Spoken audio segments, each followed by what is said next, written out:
Greetings and welcome. I'm back to continue with the topic mergers and acquisitions. The subject is advanced financial management. We've been studying the various methods that we can use in valuation of a target company for mergers and acquisition purposes. So far, we've done the net asset basis method, the PE ratio basis method, the dividend growth model. We covered the super profits model. In our last session, we analyzed the capital asset pricing model. Today, we move to cover the last model, which is the discounted free cash flows basis. The discounted free cash flows basis. Discounted free cash flows basis is a fundamental and widely used valuation technique in mergers and acquisitions. And it estimates the intrinsic value of a company by projecting its future cash flows and then discounting them back to their present value.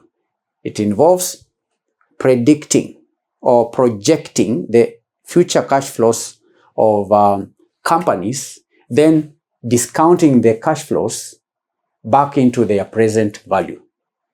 The method is based on the principle that the value of a business is the sum of its future cash flows discounted to reflect the time value of money and the risk associated with those cash flows. And in mergers and acquisitions, it's used to determine the price a buyer should be willing to pay for a target company or the price a seller should accept. So in this lesson, we are going to outline the steps in discounted cash flows basis method. Then we will work out an illustrative example in our next session. First of all, let's analyze the steps. If you are to value a target company for the purposes of acquiring it or merging with another company, how do you go about it? The first step is to project free cash flows. Project future free cash flows. 1. Project future free cash flows. Project future free cash flows. And this is the most critical and often the most challenging step. It involves forecasting the target company's future financial performance, typically over a period of 5 to 10 years. Right? Projecting the future cash flows of the target company. Do you understand? Then there is what we call, this is A. B, there is what we call the free cash flow to firm. Free cash flow to firm. Free cash flow to firm. Free cash flow to firm. Free cash flow to firm. FCFF. Free cash flow to firm. Free cash flow to firm. This represents the cash flows available to all capital providers. The cash flow available to all the capital providers. That is the equity holders and the debt holders. The free equity to firm. And how do you calculate the free equity to firm? The free cash flow to firm. Now, to calculate the free cash flow to firm, first of all, we have the earnings before interest and tax. You take the EBIT, earnings before interest and tax, multiply by 1. This is 1 minus T. The corporation tax rate. You add depreciation. You add depreciation and amortization. You add the depreciation and amortization. Take first of all the earnings before interest and tax, multiply by 1 minus T. T is the tax rate. You add the depreciation and amortization. Then you deduct the capital expenditures. deduct the capital expenditures,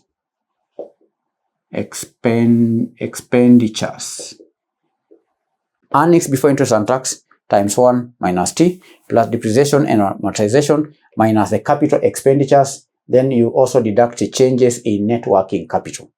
Deduct changes in net working capital.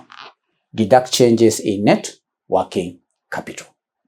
That will give you the free cash flow to firm. Free cash flow to firm. Free cash flow to firm is equal to AB times 1 minus T plus depreciation and amortization minus capital expenditures minus changes in net working capital. Changes in net working capital. That is the free cash flow to firm. Then C, we have free cash flow to equity. Free cash flow to equity. Free cash flow to equity. FCFE. Free cash flow to equity. Free cash flow to equity represents the cash flow available only to equity holders. Free cash flow to equity represents the cash flows available to only equity holders. The free cash flow to the firm represents the cash flow available to both debt holders and equity holders. It represents the cash available to all the providers of capital. That is the debt holders and capital holders. Free cash flow to equity. Now to calculate the free cash flow to equity, we're going to take the net income. First of all, we begin with the net income. Then we add depreciation and amortization, deduct capital expenditures, then we add changes in net working capital. To calculate the free cash flow to equity, we begin with the net income, we add depreciation and amortization, we deduct the capital expenditures, then we also deduct changes, we deduct changes in net working capital. Deduct changes in net working capital. Then of course, lastly, we add the net borrowings. Let me write it here. Net. We add the net borrowings. That's the only difference. We add here the net borrowings. We add the net borrowings. That will give us a free cash flow to equity. Now in mergers and acquisitions, the free cash flow to the firm is commonly used. The free cash flow to the firm is commonly used. Why? Because it values the entire company. In mergers and acquisitions, free cash flow to the firm is commonly used. Why? Because it values the entire firm, the enterprise firm, what we call enterprise value. It values the entire firm, which is then adjusted for net debt to arrive at equity value. You understand, candidates? The free cash flow to the firm is the total, is commonly used because it values the entire firm, what we are calling the enterprise value. It gives you the enterprise value. After arriving at the value of the entire firm, the enterprise value, then you adjust for net debt to arrive at equity value. So if you have the enterprise value,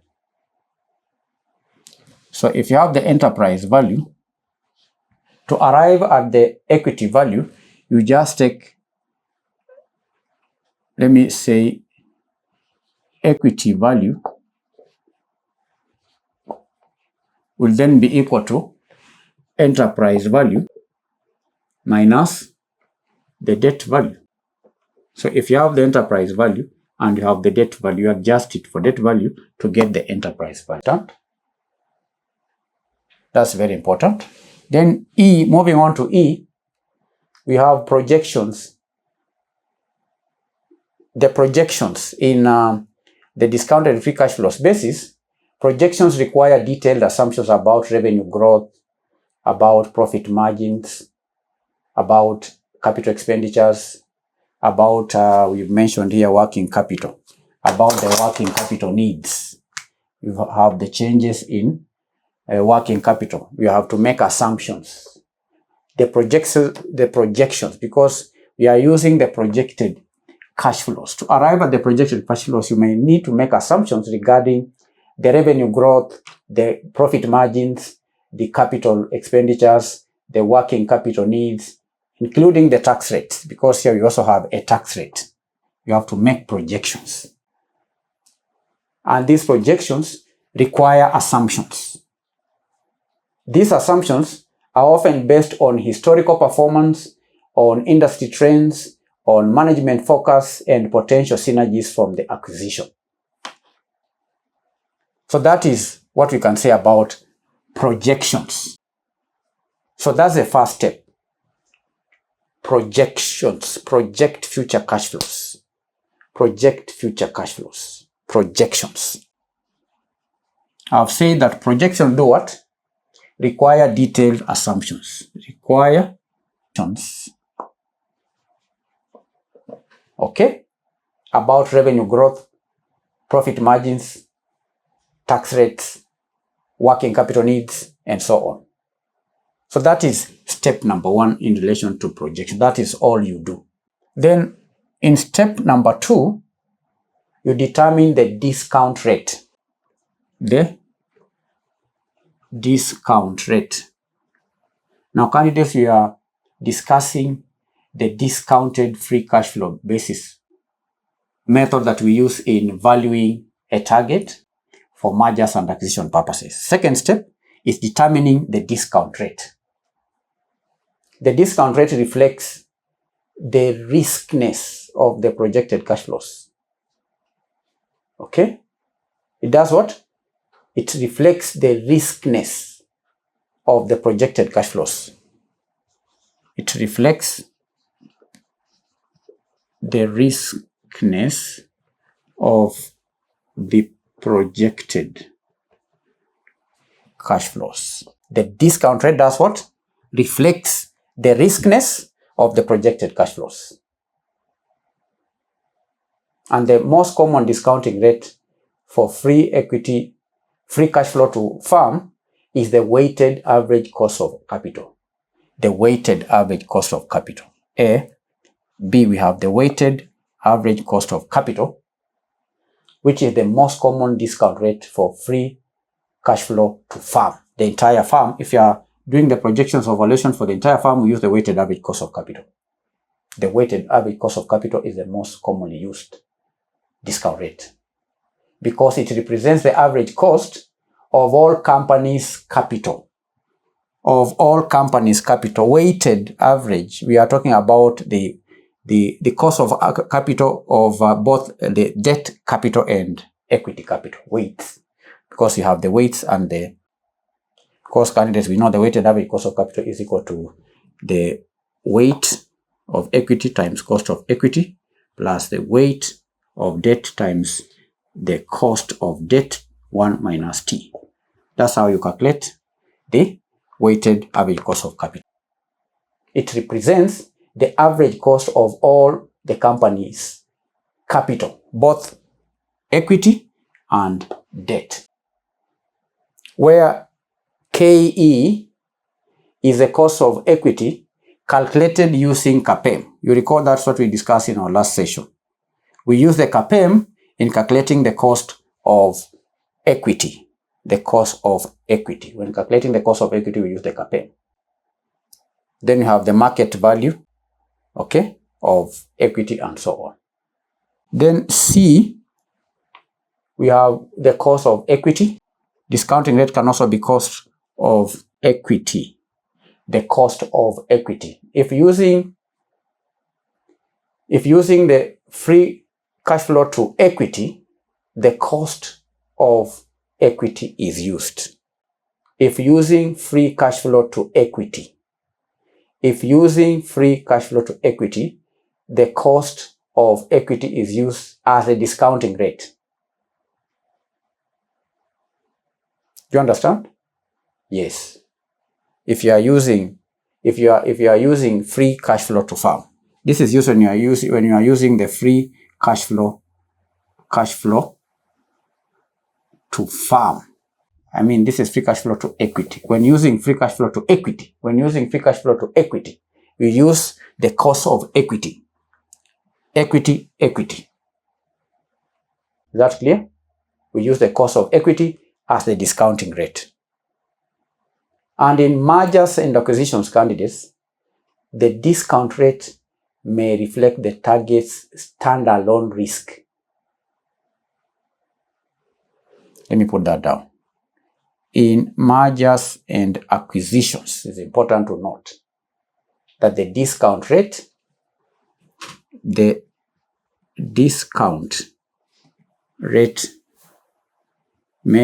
reflect the standalone risk. Standalone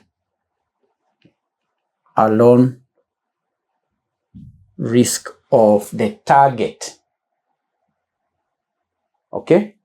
The standalone risk of the target's standalone risks, or the acquirer's risk, or what we call a pro forma risk profile for the combined entity. So it may be the standalone risk of the target, it could be the acquirer's risk, or combined risk. So that is step number 3. The third step is to calculate terminal value.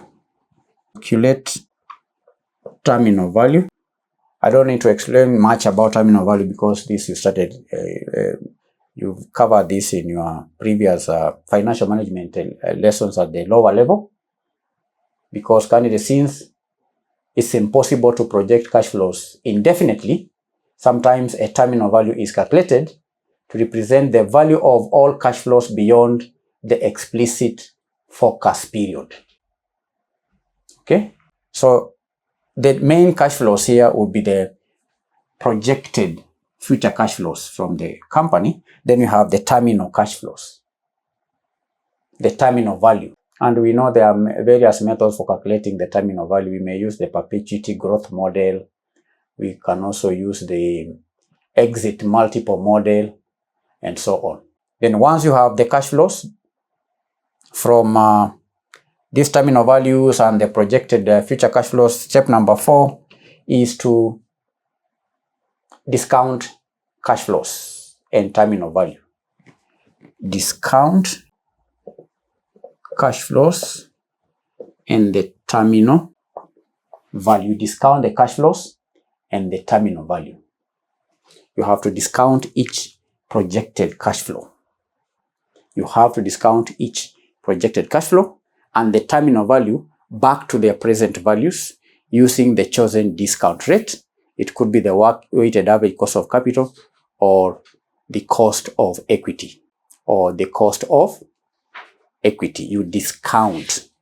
To discount cash flows means determining the present value of the cash flows. So you have to discount each cash flow back to the present value. All the cash flows. You begin with the cash flows for year 1. We discount by multiplying it by 1 plus R raised to 1. Then cash flows year 2, we divide by 1 plus R raised to 2. Plus cash flows year 3, year 4, depending on the number of years. You go all like that, then you add the terminal cash flows. we discount 1 plus R. If it's 10 years, it's 10 years. That is the formula for calculating the present value of the cash flows. Both the projected future cash flows should be discounted back to the present value together with the terminal cash flows. So where PV is the present value, CF is a free cash flow in year 1, CF1, R is the discounting rate, and these ones here are periods, 1, 2, 3, 10, these are number of years in the forecast period.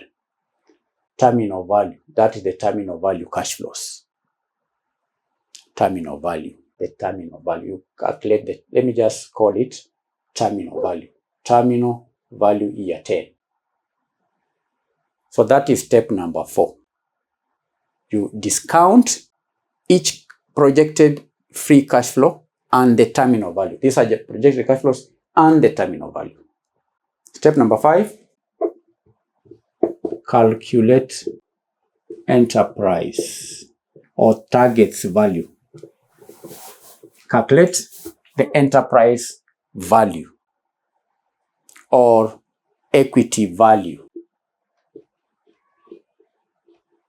You calculate the enterprise value or the equity value.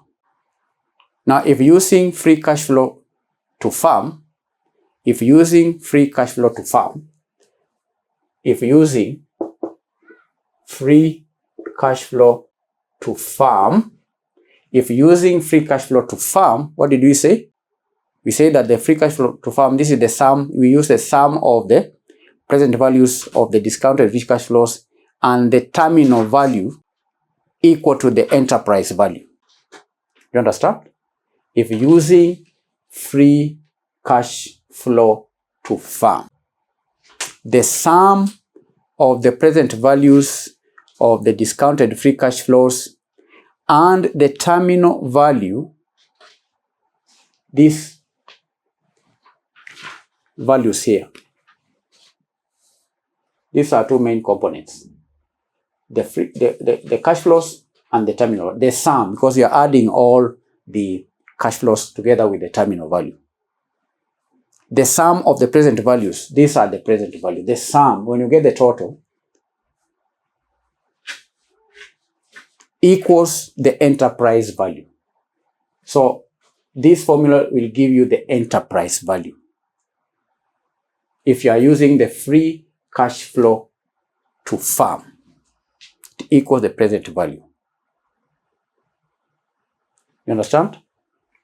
The sum of the present values, let me just complete it. If using free cash flow to equity, the sum of the discounted cash flows and the terminal value will equal the enterprise value. If you are using the free cash flow to farm. But if using free cash flow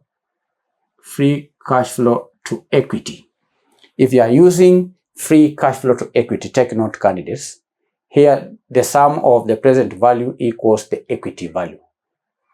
The sum of present values will equal the equity, will be equal to the equity value. If using free cash flows to equity, the sum of the present values equal the equity value. You understand? Yes, that is very important. This is B. So then, to get equity value from enterprise value, what do you do? To get equity value, what are you supposed to do? To get equity value, I had given you a hint here, candidates. To get the equity value, this is the formula. To get the equity value, we had already done it there. To get the equity value then, we are going to get the difference between the enterprise value and the net debt. So equity value will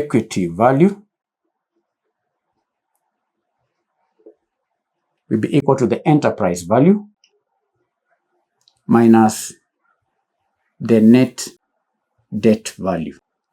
Enterprise value is equal to the equity value is equal to enterprise value minus the net debt value. The net debt value is just equal to the total debt minus cash and cash equivalents. You understand? Yes, you do. Straightforward. Now let's briefly discuss some of the problems or challenges and advantages of this method. And the challenges are just related to the challenges for the other valuation techniques. Before you get to the challenge, the first advantage of this method is that it is that theoretical soundness. Pros. 1. Theoretical soundness. The first advantage, theoretical soundness. Now, based on fundamental economic principles, this method is theoretically sound because it values a company based on its ability to generate cash. The second advantage is that this method is comprehensive. The technique is comprehensive because it allows for detailed modeling of the target company's financial performance and impact of the acquisition. Flexibility. Another advantage is in relation to its flexibility. It's flexible. It can incorporate various assumptions about growth, about margins, about capital expenditures, and also synergies. Then lastly, 4, it is widely used. This technique is widely used, particularly when valuing large companies. These are 4 advantages. How about the drawbacks? What are the disadvantages of this technique? Number 1 is reliance on projections. Reliance on projections. Number 1, reliance on projections. How is it a disadvantage? How is relying on projections a disadvantage? It is a disadvantage because the accuracy of the valuation depends heavily on the accuracy of the cash flow projections, which are inherently uncertain. You cannot be certain about the future. 2, to assumptions. This method is sensitive to assumptions because small changes in key assumptions like the discount rate, the growth rate, or even the terminal value can have a significant impact on the valuation. There is another disadvantage in relation to complexity. Complexity, from the word complex. Building a robust DCF model requires significant financial expertise and judgment. It's not easy to use this method in valuing companies unless one has the relevant needed expertise. 4, terminal value dependence. Terminal value dependence. The terminal value often accounts for a large portion of the total value, making it a critical and potentially subjective component. Then lastly, market sentiment. How is market sentiment a limitation? Market sentiment. The DCF model is an intrinsic valuation method. That should be acknowledged. The DCF is an intrinsic valuation method, and it may not fully capture market sentiment or premiums paid in comparable transactions. So it may not reflect market sentiment because it is a technique that values. It is an intrinsic valuation method. So therefore, it may not reflect what the market expects. So this is all as far as the discounted cash flow, free cash flow basis or method or technique is concerned in mergers and acquisitions. The discounted free cash flow technique, just as we've discussed, is a very powerful technique, and it is widely used in valuation of targets in mergers and acquisitions. This technique provides a theoretically sound framework for estimating a company's intrinsic value based on a company's ability to generate cash flows. However, its reliance on projections, sensitivity to assumptions mean that it should be used in conjunction with other valuation methods such as the market multiples or the PE ratio basis to provide a more robust and well-supported valuation range. And when valuing mergers and acquisitions, to avoid failure or overvaluation or undervaluation of targets, due diligence is also critical to validate the assumptions used in the valuation models. So candidates, we have analyzed all the valuation techniques in valuing targets for the purposes of mergers and acquisitions. This is the last technique, discounted free cash flow method. We began by studying the net asset basis. We went to the PE ratio basis. We covered the dividend growth model. We also discussed about the super profits model, the capital asset pricing model. And in our next session, we will now be working out illustrative Kasne past paper examples for these techniques. I know there are some techniques that have not been tested. You recall some techniques like the capital pricing asset technique is not a standalone technique. So that's why you may find that it has not been tested before. It cannot stand alone. It has to be used in conjunction with other valuation models like the discounted free cash flow model. So we'll be looking at the other standalone techniques in our subsequent sessions. And if you have any questions, please feel free to post your questions and all your questions will be answered.